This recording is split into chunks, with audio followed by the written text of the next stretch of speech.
Unsur-unsur berbahaya ini biasa disebut dengan polutan.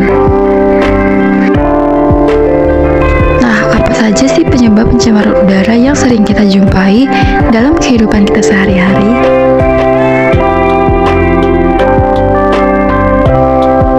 Suasana kota kerap identik dengan banyak kendaraan bermotor yang berlalu lalang.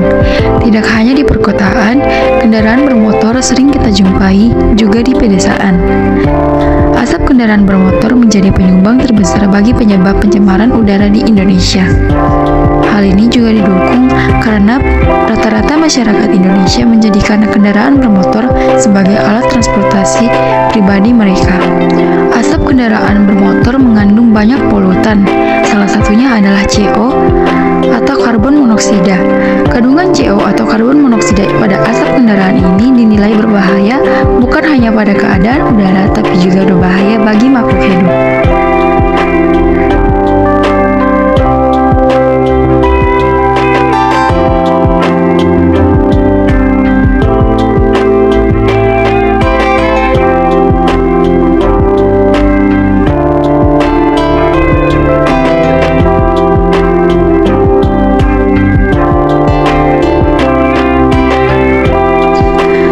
Pembangkit listrik tidak terlepas dari aktivitas pembakaran.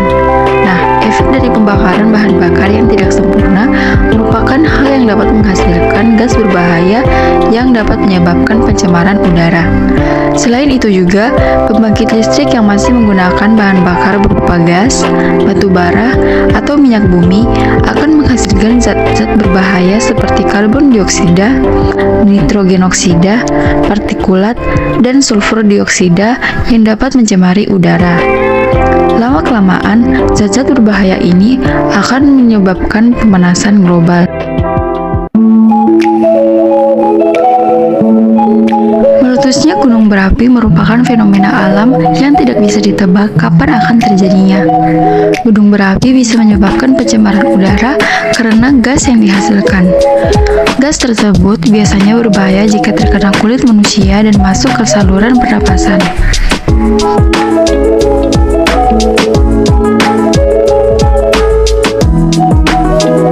Limbah asap pabrik merupakan penyumbang terbesar pencemaran udara di dunia.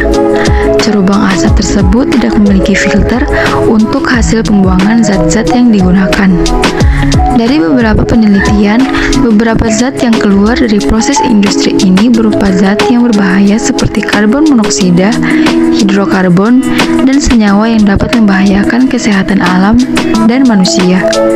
Limbah pabrik juga dapat mengakibatkan pencemaran air serta tanah.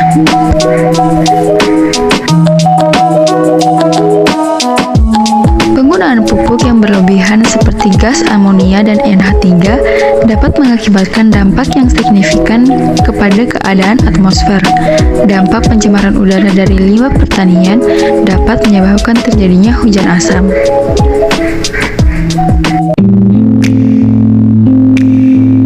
Industri pertambangan juga dapat menyebabkan pencemaran udara loh. Hal ini terlihat dari proses penambangan mineral yang diambil dari perut bumi dan menjadikan banyak polutan yang dihasilkan. Misalnya bahan kimia dan debu yang sangat banyak hingga kemudian menjadi penyebab pencemaran udara sendiri.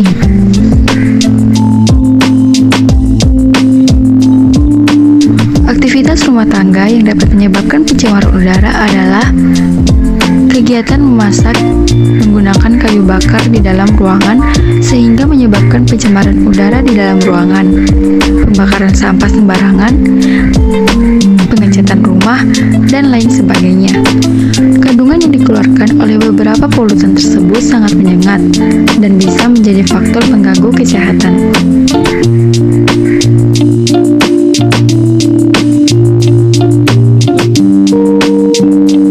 Penyebab kebakaran hutan sendiri dapat terjadi dari musim kemarau yang berkepanjangan ataupun dari aktivitas manusia seperti pembukaan lahan. Kebakaran hutan menjadi salah satu sumber pencemaran udara yang dapat mengganggu kegiatan sehari-hari dan juga dapat menyebabkan berbagai macam penyakit saluran pernapasan bagi manusia maupun makhluk hidup lain yang terpapar langsung oleh asap hasil pembakaran hutan. Sampah yang menumpuk akan menimbulkan bau dan menyebabkan pencemaran udara. Hal tersebut dikarenakan pengolahan sampah yang kurang cepat dan tidak ditangani dengan tepat. Polusi yang ditimbulkan juga tidaklah bisa dianggap remeh selain bau yang tidak sedap. Dari tempat pembuangan akhir ini juga bisa menjadikan penumpukan gas metana yang membahayakan bagi kesehatan. Penebangan hutan liar menjadi salah satu penyebab utama pencemaran udara. Hutan merupakan penyeimbang alam yang harus dijaga kelestariannya. Penebangan hutan akan berdampak pada kekeringan yang berkepanjangan, penetralan udara yang terganggu, sistem resapan yang berkurang, dan masih banyak lagi yang lainnya. Kemudian untuk penyebab pencemaran udara di Merauke sendiri yang sering ditemui adalah berasal dari asap kendaraan bermotor, timbunan sampah, dan asap pembakaran sampah. Nah, poin selanjutnya adalah dampak pencemaran udara.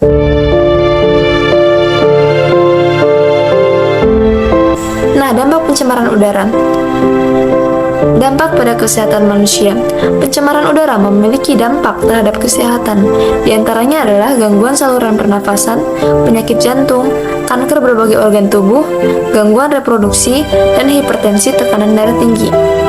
Dampak kualitas udara yang buruk untuk kesehatan tentunya bisa sangat terasa pada sistem pernafasan. Bukan tanpa alasan, ini karena udara yang kita hirup akan masuk ke paru-paru melalui hidung. Apabila udara yang masuk ke saluran pernapasan ini mengalami kontaminasi, zat-zat berbahaya yang juga bisa masuk ke paru-paru bisa memicu terjadinya kerusakan jaringan di bagian dalam paru-paru, yang bagaimana itu akan menjadi salah satu penyebab gangguan pernafasan. Dampaknya, kamu akan lebih berisiko mengalami berbagai gangguan pernafasan, seperti asma, emfisema, infeksi saluran nafas, dan penyakit paru obstruktif kronis atau PPOK. Selanjutnya ada dampak bagi lingkungan. Apa saja sih dampak pencemaran udara bagi lingkungan? Yang pertama ada penipisan lapisan ozon. Ozon adalah molekul gas yang tersusun dari 3 atom oksigen yang secara alami terdapat di atmosfer bumi dan menyerap radiasi sinar ultraviolet pada panjang gelombang tertentu. Ozon terbentuk secara alami melalui siklus Chapman, di mana reaksi pemecahan molekul oksigen oleh sinar UV menjadi 2 atom oksigen yang kemudian bereaksi dengan molekul oksigen lain menjadi molekul O3. Penipisan lapisan ozon menyebabkan peningkatan radiasi sinar UVB yang berdampak pada kerusakan sistem perlindungan alami makhluk hidup, sehingga meningkatkan kerentanan ketahanan pada manusia, hewan, dan tanaman. Pada manusia, paparan sinar UVB dapat menyebabkan katarak dan menurunnya kekebalan sel-sel kulit yang dapat berujung pada kanker kulit. Hal ini dapat juga terjadi pada hewan. Radiasi sinar UVB yang berlebihan dapat menghambat metabolisme tanaman, sehingga pertumbuhan tumbuh lebih lambat dan menjadi kerdil. Selanjutnya yang kedua ada pemanasan global.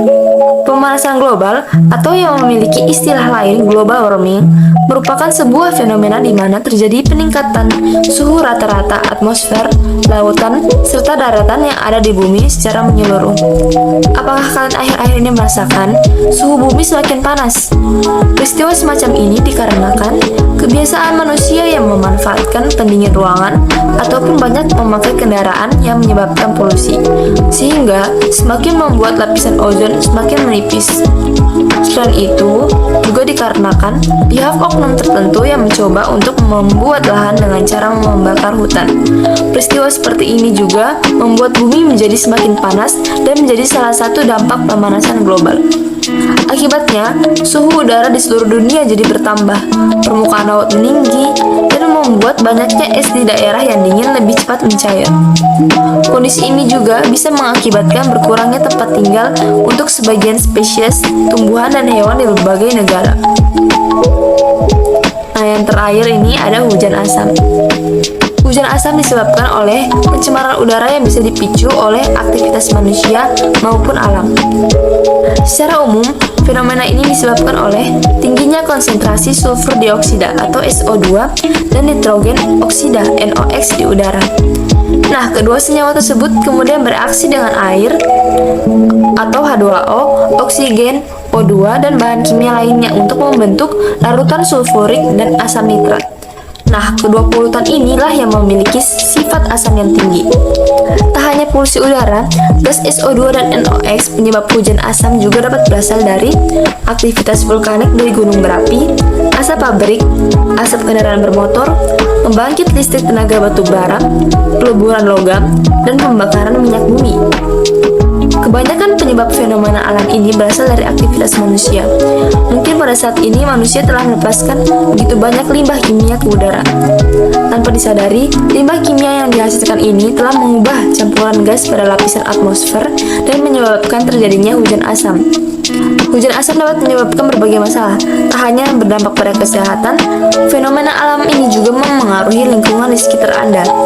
Bahkan senyawa kimia yang berbahaya dapat terbawa angin dan berpindah dari satu negara ke negara lainnya atau dari satu benua ke benua lain. Pada poin selanjutnya ada pencegahan. Apa yang dapat kita lakukan untuk mencegah terjadinya pencemaran udara? Yang pertama ada mengurangi pemakaian bahan bakar fosil, terutama yang mengandung polutan. Nah, yang pertama ini mengurangi pemakaian bahan bakar fosil, terutama yang mengandung asap serta gas-gas polutan lainnya agar tidak mencemarkan lingkungan.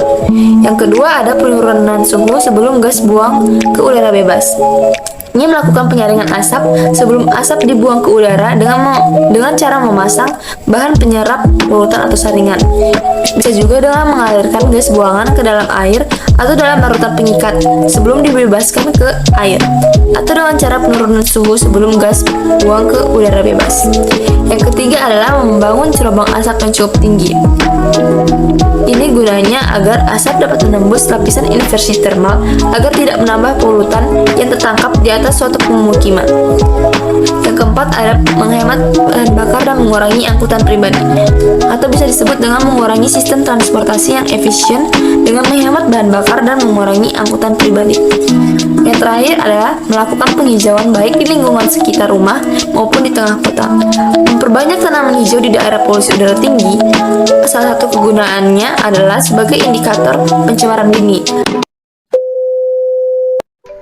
Marilah teman-teman kita bekerja sama dalam meminimalisir pencemaran udara dimanapun kita berada, karena kalau bukan kita siapa lagi?